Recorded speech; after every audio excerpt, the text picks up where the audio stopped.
When talking to sixes who have been married for quite some time, there's actually a high likelihood you will hear something like, I'm very happy in my marriage, but there's just one thing I feel unhappy with, and that's sex. It can sound a bit fourish actually, as there's always something missing, it seems, and they seem to be craving something, but they cannot really explain what it is. And there is actually a very simple explanation for this phenomenon, and it refers back to the dilemma that Esther Perel has written and spoken about so much. From one side, we want our partner to offer us stability, safety, predictability, and dependability, and from the other side, we want the same person to offer us awe, mystery, adventure, and risk. However, these two are opposite, and it's hard to reconcile them with each other. A stable family is all about familiarity. Sexual attraction is about what you don't have, what you want to get. Seeking sex through security just doesn't work. In the lesson on the instincts, I already said that the self-preservation instinct relates to the stability, the sexual instinct to the adventure and mystery. But there is more than just the instincts. The passion of type 6 is all about finding stability, safety, predictability, and dependability. This is why sixes are often extremely good partners in a marriage. Marriage is something pragmatic. It's about organizing life together. It's about agreeing who drops the kids off at school, who does the dishes, who mows the lawn. Sixes are generally quite accommodating and understanding for their partners. They are extremely down to earth on most of these issues and will almost always be able to get an agreement on these matters. Sure, they may not like everything, but sixes are good at giving and taking, and they understand that not everything can be exactly how they want it. If they get their way half of the time in disagreements, they perceive it's a great deal already. Most sixes can rationalize the dissatisfaction and resentment of the things they had to give in away. After all, they see this as a normal part of any relationship. It's their way of rationalizing something irrational, like love and affection. Many sixes go into a relationship with the expectation that they will have to compromise. And this has a bit of a skeptical touch. I know I'm not going to get absolutely everything ideal, so let's make sure I get the fundamentals at least. Now, it's important to understand that this doesn't mean that sixes have a healthier approach to relationships though. Because very often they give in because of their fear of abandonment and not because they truly want to be of assistance to the partner. It's just it's just some kind of part of their rational romanticism. When a six says he or she is happy with everything in marriage apart from sex, it just means that the challenges of the relationship are bearable, but not that there are no problems. So sex is the elephant in the room. Why is it exactly sex they are unhappy about? Well, it's the only irrational thing they are unable to rationalize. They want to find a rational solution to their irrational sexual desires, because they want a solution where they don't feel threatened. Especially, they don't want to be threatened by the sexual desires their partner may have. So, sixes feel stuck not because of the sexual part, but more because they cannot rationalize their own approach to sex. Still, in order to get their sexual needs and desires met, they try to find a pragmatic solution that does not threaten or jeopardize the marriage. And they do that by making an intellectualized analysis of their specific situation first. So they may be able to sort it out, or they may agree on opening their relationship, or they may go to a BDSM club, or they can also take the decision to live with the idea that sex with the partner will not be good. The sexual six, however, is much more assertive of his or her needs and may voice these concerns more openly. Yet, the sexual six is going to find it equally difficult to deal with these challenges. Type 6 is a head type. So for them, sex is first of all something that happens in the head. And during sex, there's a lot of energy in their head, and only the residual energy that is left will go to the genitals, with very little to the rest of the body. Although they may say it is hard to get turned on if the mind isn't involved, they will also say that the best sex is actually when the brain is shut off, when sex is purely physical and there is no thinking. So sex while being half asleep, or when they follow their line to point 9 and get relaxed, makes it easier for them to be in the body. In that state, sex just happens. But it's not a present state at all, and most often this is not appreciated by the partner. It's not only hard for sixes to get into the body, also emotions are not really involved. Being in the head so much makes this type very pragmatic. And sixes, as I already said, are some kind of pragmatic romantics. This sounds like a very contradictory thing, but let's not forget that there are lots of contradictory things about this type. Sixes have a romantic longing, but not a romantic display and behavior. That is because they approach sex and relationships as if it were something rational, something you deal with in a pragmatic way. So, whereas for some types, going to dinner, then to the cinema, and then having sex are all just a romantic way of building up the bonding to end up with sexual intercourse, for many sixes, and especially the social blind six, they can all seem like totally separate activities. They are just unrelated things you do as a couple.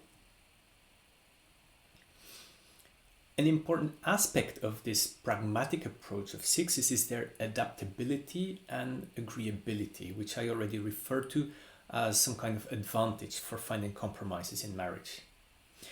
The same adaptability and agreeability can also be found in sex. Sixes genuinely want to be a good partner in bed, and they care as much about the needs and desires of the partner as their own.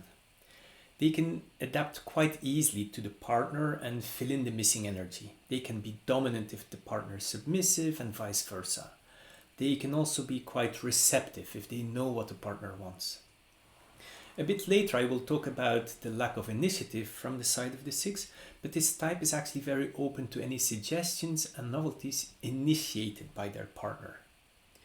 It doesn't mean that they are necessarily sexually liberal, but they are very willing to adapt to the partner, either because they feel it's only normal to take the partner's desires into account, or because they may fear abandonment. So sometimes they may agree not because they really want it, but rather because they perceive it as some kind of duty. But still, there is a very important nuance here. When the partner suggests something new, there will be some kind of automatic reaction in the six which says no. However, the six will easily reconsider after having thought it through and having mentally prepared for this novelty. So the adaptability is always conditional to preparedness and predictability, which I will talk about a bit later. Something closely related to being agreeable and adaptable is the sense of egalitarianism, which is again one of these buzzwords or characteristics for type 6. Equal treatment is important for them. The give and take dynamics come very easily for the 6, but they can also expect their partner to reciprocate this approach. As a result, turn taking is something 6s really care about very, very much. They notice very easily if there's some kind of imbalance here. Yet, they tend not to talk about this because they believe it's only normal that both partners each do their fair share. So this should come somehow automatically. The challenge is that sex is very much about playing with polarities. So reaching this balance or harmony in giving and taking is often hard to achieve. So it very much depends on the partner. If the partner has a strong self-preservation instinct, so is quite energy efficient, or if the partner is a withdrawn type like 4, 5 or 9, The 6 may easily feel as if the partner is not doing enough. Or the 6 may start doubting whether the partner really loves them and desires them or not. And this can become the basis for suspicion, which a 6 will definitely further explore. But on the other hand, if the partner has a dominant sexual instinct or is an assertive type, so 3, 7 or 8, then the 6 can easily get overwhelmed by this partner. The 3 subtypes have different ways of dealing with this lack of balance in giving and taking. The self-preservation 6 is most likely to quietly protest or not show anything at all. The sexual 6 is the most likely to openly voice complaints. And the social 6 may try to solve the problem in a very careful manner, not to upset the partner. Now, to make it even more interesting and challenging, there is an important paradox to this give and take dynamics. 6s often have problems receiving because it can be hard for them to relax. It's hard to switch off the brain and just enjoy it. By being in control, they have the feeling of being safe.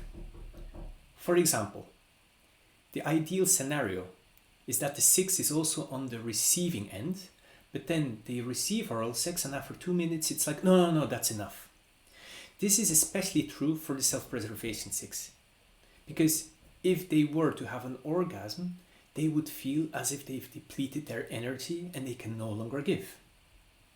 So, to summarize this sense of egalitarianism, it's not that they want a partner to take an active role, but rather that the partner has to be willing to take an active role. The 6 just wants to have the sense or impression that the partner is equally willing to do what it takes. Now let's go to one of the key characteristics of type 6 and how it has a negative impact on sex. Anxiety. You probably won't be amazed to hear that 6s are anxious, worried, or scared of so many things about sex. They're scared of rejection, scared of embarrassing themselves, thinking all the time about all kinds of real and imagined hazards about their sexual expression. They may be worried about sexually transmittable diseases or about getting pregnant. And actually before, most 6s were probably afraid of not being able to get pregnant. So all of these are reasons why 6s may not be able to enjoy sex or even avoid it. And let's be honest, there is also nothing sexual or erotic about all this worrying and doubting. So it may not only lead to the loss of their own sexual arousal, but also that of their partner. Self-confidence, like you can find with most 8s, 3s and 7s, can be sexy and arousing. But anxiety is just the complete opposite of sexual desire. Just imagine you are full of desire and your partner is just assassinating your libido with so many worries about everything that could go wrong or feel off. And of course, the self-pres 6, who is also sexual blind, is clearly the champion here. As this anxiety is clearly the main challenge for 6s and having an impact on their partners as well, let's dig a bit deeper. First of all, 6s can be extremely vigilant during sex. They have a hypersensitive radar for anything that may go wrong, for anything that may be perceived badly, may not feel right, and so on. And this radar works on both the physical and on the emotional levels. And it often does not allow the 6 to let go, to relax, or to surrender to the experience. On the physical level, 6s may have highly sensitive bodies, but at the same time, they're not in sync with their body. They can be very reactive to certain touches or sounds, and they can only handle a limited amount of intensity. They're very sensitive to what is pleasurable and what is not. It feels too rough quite easily to most 6s. And they can also easily be irritated by the discomfort of overstimulated nipples, too wet kisses, and so on. It's extremely important for the partner of a 6 to understand that this is nothing to joke about and to take it seriously. If there's something the 6 doesn't like and has been clearly communicated, but the partner nevertheless repeats that specific action, even if it's just for fun, the 6 will decide that the partner cannot be trusted. Not only the brain, but also the body will remember this negative experience, which becomes extremely, extremely difficult to undo. 6s also need to feel physically safe and secure, and that implies a lot of things. They want to be in a safe place. Kids should be in bed. Preferably nobody can hear what's happening in the bedroom. They care about unwanted pregnancies and sexually transmittable diseases. And all of that also applies to those who are self-preservation blind. If they do not feel safe and secure, there will be no sex, or they may just be in their head without being able to get into the body at all. So arousal may be very hard to find. But the very interesting thing is that when you have sex with a 6 who feel safe and secure, they can create a fantastic atmosphere where you can also experience this state of safety and confidence, which can actually be very, very sexy. Now, also on the emotional level, 6s need to feel safe and secure. And here the keyword is trust. And I already mentioned this briefly about how one should never force something a 6 doesn't like. 6s need trust in the relationship and in their partner, and of course trust in themselves. Sex requires confidence. So even if they were physically extremely attracted to somebody, there needs to be an element of trust to be there before sex could happen. It doesn't necessarily mean a deep level of trust, but sex with a random stranger is extremely unlikely, except if they're intoxicated. Trust in the relationship and the partner implies they need to feel sure they are sexually desired. So the communication needs to be quite direct about this, and they need to know that sex will happen. They need to have enough reassurance that they are safe and secure with their partner, and that they will not be taken advantage of. As a result, they may question the intentions of their sexual partner. Will my partner leave me after we have sex, or will the relationship last? It's also important in this regard to remember that 6s tend to have a slow recovery after fights. Also here, if there is not enough trust in the partner or the relationship, they are likely to put sex on the back burner. Or as soon as something doesn't go as expected, they may start doubting and questioning the partner and the relationship. As a matter of fact, sex can also serve as the ultimate bonding or security experience. It's not a conscious test, but it can actually help in making the final decision. Am I safe with this person? Will I have his or her back? Can I allow myself to be vulnerable? Remember, in the beginning of this video, I said that seeking security through sex doesn't work. Well, 6s still try. Sex requires certainty and straightforwardness.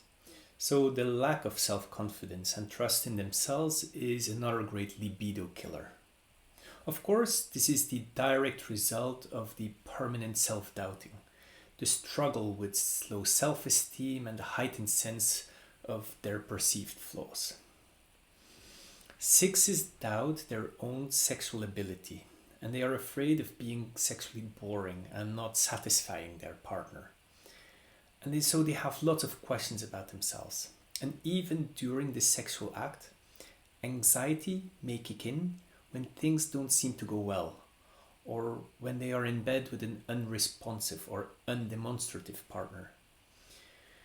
They can experience this as scary because in their head they start imagining all the things they may be doing wrong. And even if things are not going wrong, they're likely to question themselves. Am I doing this right? Am I active enough?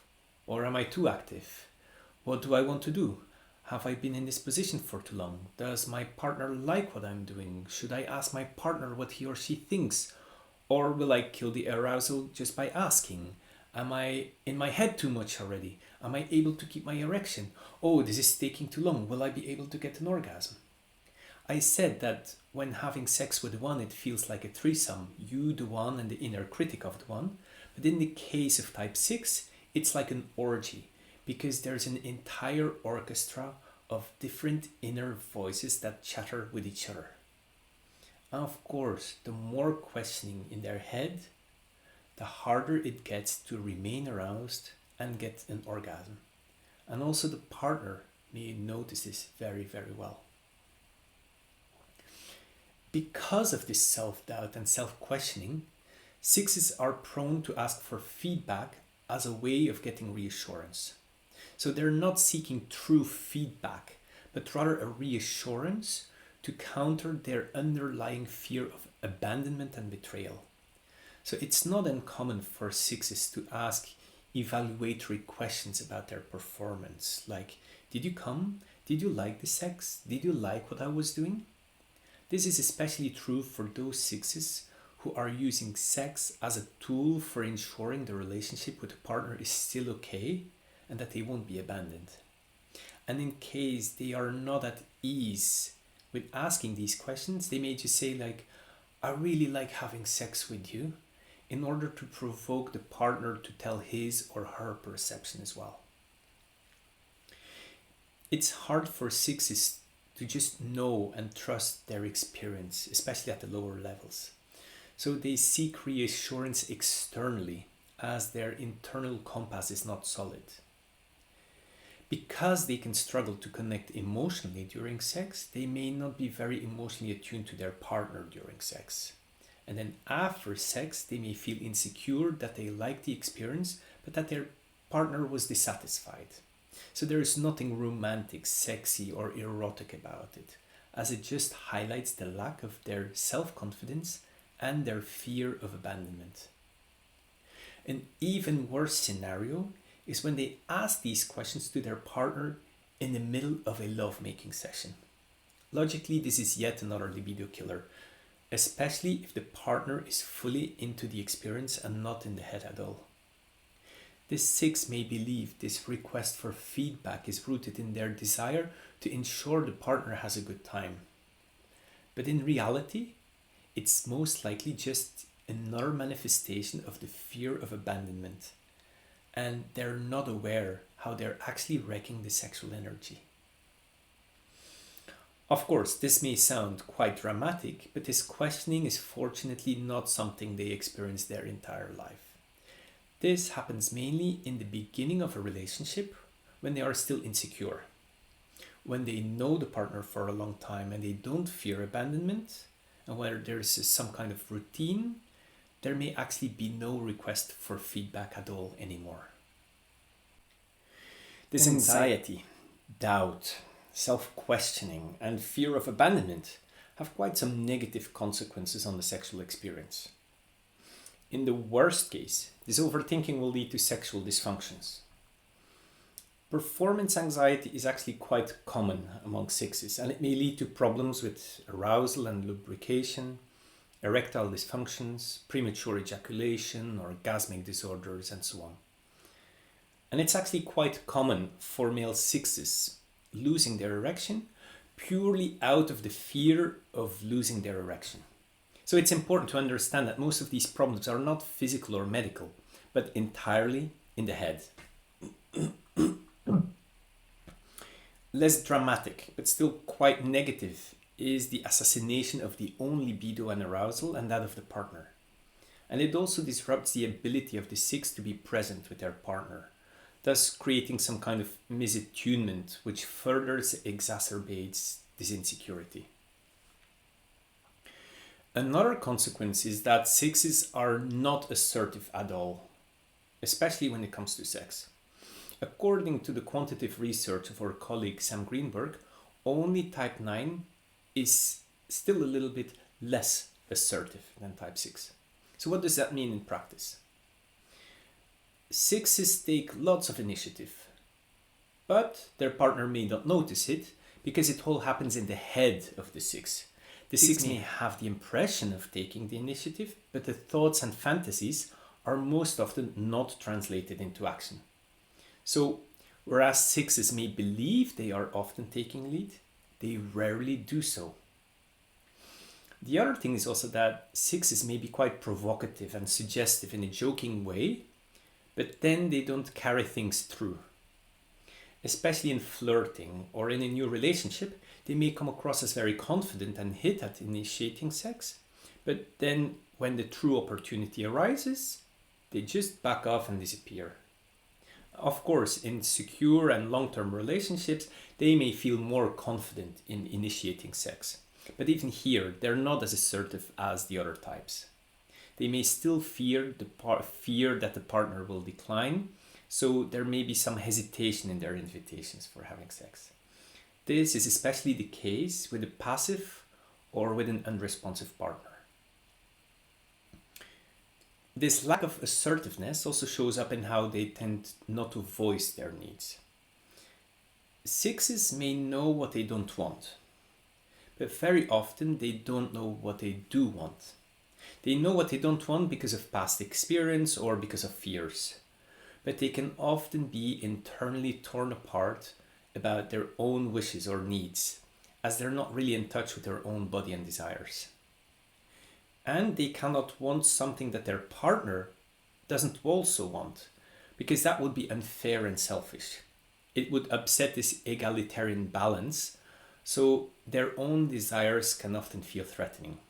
And as a result of this threat, they start questioning their own desires and end up feeling confused about what they want. They try to rationalize, but they do not try to get in touch with their true desires. It would be wrong to assume that sixes don't want to experiment. The reality is very often they want to, but they are afraid of suggesting it and they are anxious about doing something they don't know. And on top of that, they may also not ask for something because it could look as if they want a favor. Finally, this lack of assertiveness also shows up in the way how they do not take any active steps in improving their sex lives. They may be unhappy, they may complain about it to their friends, but they may not take the bull by the horns. Also here, sixes tend to believe they're actually doing something about it, but in reality, it's all happening in their head. They are having discussions with their partner, in their own head, but not with the partner. They may think they do something differently, but this is not translated into concrete action. In order to deal with potential negative consequences, all types have their own way of trying to control the situation. How does this control look like for the six? What do they do so the anxiety doesn't ruin their sex life? Well, through taking the lead, through predictability, and through pragmatism. First of all, sixes can manage their anxiety by taking the lead, but without taking the lead. By being an active participant, they can be more in control and they do not have to show up in a vulnerable way. However, due to their anti-authoritarian personality, they feel morally and ethically not allowed to take the lead. Still, the sexual dominant six may be a bit different and be more openly dominant. So, sixes seek predictability in everything, but predictable sex can be boring if it leads to routine. And indeed, sixes may stick to what they know and go for the same thing that usually works. So experimenting and trying something innovative does not come very naturally. Still, sixes can be open to anything and experiment, as long as they know in advance exactly what is going to happen to them. So instead of just changing positions and taking the lead or being led, they may speak and say what their next move is going to be. They don't want to end up in an unexpected situation. And they believe their partner actually also wants to know what's going to happen. But they don't understand that this may actually kill the arousal of the partner. This desire for predictability also explains why tying a six to the bed or blindfolding them is only going to work if they have 100% trust in the partner. They can allow the partner to be in the lead as long as the intentions of the partner are clear and there's trust. The key for sixes to deal with predictability is not that the sexual act should be predictable, but that they should find predictability, reliability, and trust in their partner. Again, very often they try to find this predictability by communicating verbally during the sexual act. And whereas many people like non-verbal communication, for example, by taking the hand of the partner and leading it somewhere, sixes can feel very uncomfortable and freeze because they don't get clear instruction. They prefer just to tell or be told what should happen and what they themselves or the partner likes. Another tool for managing this anxiety of the six is through control and pragmatism. This pragmatism goes hand in hand with rationalism. For example, if things don't work out sexually, they may do some research, try to understand, come up with an intellectualized solution. And if that's not possible, they may just end up avoiding the situation. Sixes may also create rules or even like traditions which help them bring stability and lower their anxiety. So for example, some sixes will decide that they should not drink any alcohol before sex, or on the contrary that they should. Or they may schedule a certain routine for sex or use a predictable position in which they know they will achieve their orgasm as part of this pragmatic approach. Very often, they're actually not communicating about this with their partner. They will do their research behind the scenes and implement these strategies in secret, which can be confusing for the partner. Because very often this can come across as a lack of interest, rigidity, lack of spontaneity, or a lack of willingness to explore. There's one more thing I didn't talk about yet, but which relates to the anxiety, sensitivity, and egalitarianism of type 6. Sixes don't cope well with intensity and polarities, but sexual energy is basically the intense energy created in between polarities. So sexual energy is by nature intense, and sixes are easily intimidated by intensity.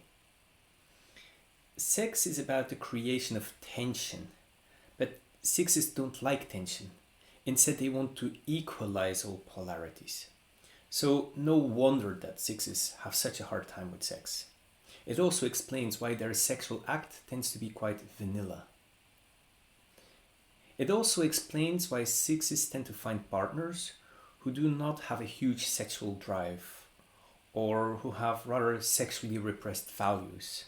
But then, of course, the six is going to be unhappy about it. And if the partner has a high sex drive, then the six is also going to be unhappy about it. And the six may actually be pretty good at restraining the sexual drive of the partner. Of course, many partners won't let this happen, especially if they are very assertive or if they have a strong sexual instinct. Most sixes are very sexual in their head, and they tend to go through a permanent dialogue between their masculine and their feminine side, but it doesn't go to their body. From one side, they may want to show up with assertive masculine energy, but then again, they don't want it to be too strong. And from the other side, they want to show up with receptive feminine energy, but also that should not be too strong. So at the end, it's neither masculine nor feminine. It's a very confusing energy. It's not just straightforward one or the other. Sixes need to trust someone pretty deeply to be willing to express their power, to take a dominant role, and to use physical intensity and strength, because they can be afraid of coming across as too much and hurting the partner. But from the other side, they also don't want to be too submissive, as that requires too much trust. They need to be on guard in case the partner is a bit careless or rough, because, well, you never know. So finally, when looking at the subtypes, we can see some interesting differentiations.